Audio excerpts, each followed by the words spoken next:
MINUSMA. À ce jour, l'on retient que 30% du personnel international quitte le territoire avant la fin du mois de septembre. L'on note aussi que 22% des unités de police sont désengagées. Information rendue publique aujourd'hui par le ministère des Affaires étrangères et de la coopération internationale et le ministère de la Défense et des anciens combattants à travers la DIRPA. Le point, c'est avec Fousseini Tounkara. La première étape de la mise en œuvre de la résolution 2690 relative au retrait de la MINUSMA s'est déroulée à hauteur des souhaits. Première information capitale de cette conférence de presse. Elle est animée conjointement par le premier responsable de la DIRPA et le directeur des organisations internationales au ministère des Affaires étrangères.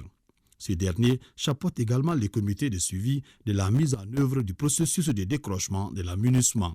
Les deux parties ont noté avec satisfaction la bonne coordination qui a facilité la rétrocession au gouvernement des camps de Gossagou le 3 août 2023, de Ber le 14 août 2023, de Gundam le 15 août 2023 et de Menaka le 25 août 2023, marquant ainsi l'achèvement de la première phase du retrait de la MINUSMA.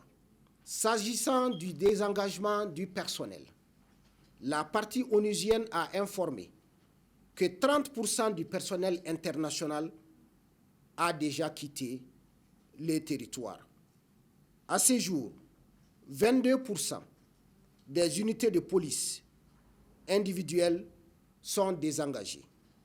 La MINUSMA transmettra une note verbale et récapitulative du désengagement du personnel en uniforme par contingent. À cet égard, les deux parties se sont accordées pour faire l'état des lieux des projets financés par la MINUSMA en priorisant ceux en cours d'exécution et en procédant à l'identification des structures et ou organismes susceptibles de prendre les relais de la MINUSMA pour la pérennisation des projets jugés pertinents. Après plusieurs années de présence au Mali, le retrait de la MINUSMA aura forcément des impacts. En réponse aux questions et en trait aux mesures prises pour atténuer ces effets, l'ambassadeur Diallo a annoncé les avancées enregistrées lors de cette première phase.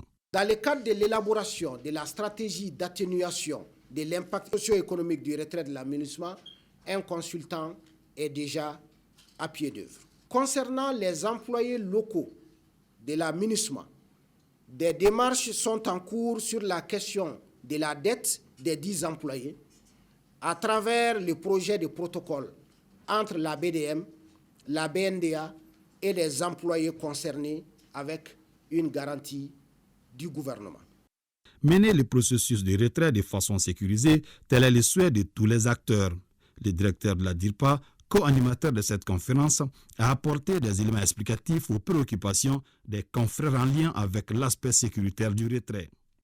Si les autres rétrocessions se sont passées d'une manière pacifique, sans accroc, je pense que tout le monde a suivi de près ce qui s'est passé à Ber.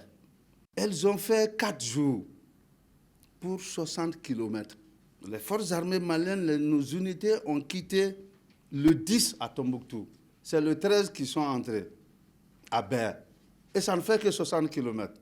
On s'attendait un peu au Micmac.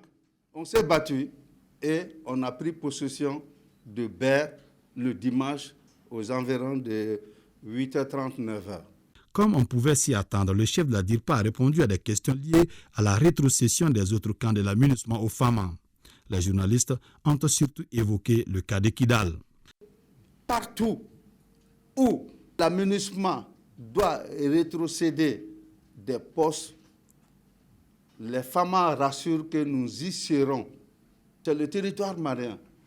Les forces armées maliennes s'inscrivent dans cette dynamique des engagements pris par les autorités politiques. Les forces armées maliennes veulent plutôt que les Maliens, entre nous, qu'on s'asseye, qu'on dialogue, qu'on trouve une solution. Tout ne se règle pas par le bout du fusil.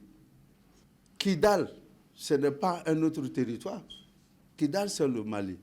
Selon les conférenciers, les préparatifs de la deuxième phase sont déjà en cours et les aspects qui seront pris en compte sont définis. Il s'agit des questions environnementales, des transports du matériel et surtout le transfert des tâches qui constitue une priorité de la seconde phase.